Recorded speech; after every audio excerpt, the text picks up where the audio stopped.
Bien aimé, la marche avec le Seigneur, quelquefois, est parsemée aussi des temps de résistance. Il y aura des temps où l'ennemi va te résister. Tu as Dieu dans ta vie comme Moïse avait Dieu, mais l'ennemi te résiste. Il y aura des temps où, pourtant, tu fais des choses exactement telles que Dieu te demande de les faire, mais tu auras l'impression que l'ennemi va te résister. C'est ce que la Bible nous enseigne. Et il y a de ceux qui ont abandonné parce qu'ils n'ont pas compris ce que Dieu voulait faire avec eux. Dieu envoie Moïse auprès de Pharaon, Pharaon lui résiste. Pharaon lui résiste environ 10 fois. C'est là où la Bible te parle des 10 plaies. Est-ce qu'il y a quelqu'un qui m'écoute, qui passe par des moments difficiles? J'ai envie de te dire que Dieu est au contrôle. Même quand tu as l'impression que Nzambi me bikenge na babeur, donc il t'a mis dans des problèmes, il t'a demandé de faire quelque chose ou bien de dire quelque chose, mais tu as incompris.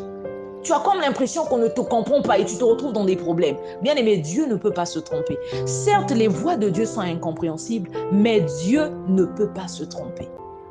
Comment se fait-il que Dieu l'envoie et Pharaon lui résiste? Les voies de Dieu sont incompréhensibles. Alors que lorsque nous lisons dans Exode chapitre 7, à partir du verset 1, la Bible dit que l'Éternel dit à Moïse, « Vois, je te fais Dieu pour Pharaon. » Mais Pharaon lui résiste quand même. Quand Moïse entend ça, il se dit que cette fois-ci, ça va marcher. Pharaon lui résiste. La marche avec Dieu est parsemée d'épreuves, des tribulations.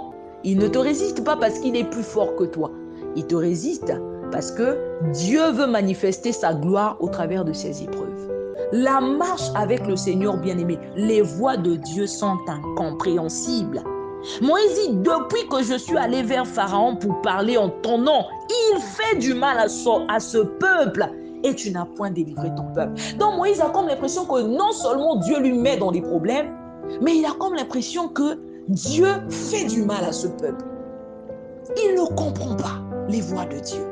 Il y a quelqu'un qui passe par des moments difficiles. Tu as reçu une parole de la part du Seigneur. Dieu te dit que maintenant, parce que lorsque Dieu parle à Moïse, il dit « Je suis descendu maintenant ». Tu as comme l'impression que la chose doit se faire instantanément.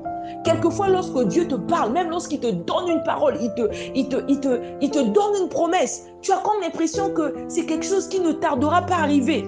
Mais tu ne sais pas ce qui t'attend. Moïse ne savait pas ce qu'il attendait.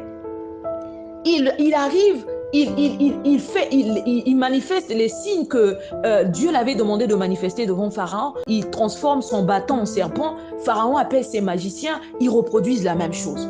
Les quelques signes que Moïse faisait devant Pharaon, les magiciens de Pharaon également reproduisaient ces signes. Donc il y avait ce qu'on appelle par la résistance. La marche avec Dieu est parsemée des tribulations. La marche avec Dieu est parsemée d'épreuves. Il se passe tellement des choses. Quand Dieu parle à Moïse, Moïse ne sait pas ce qu'il attend. Dieu l'envoie en mission. Dieu dit, je suis descendu. Quand tu entends, tu as l'impression que la chose doit se faire facilement parce que c'est Dieu qui parle. Moïse ne sait pas ce qu'il attend. Amen.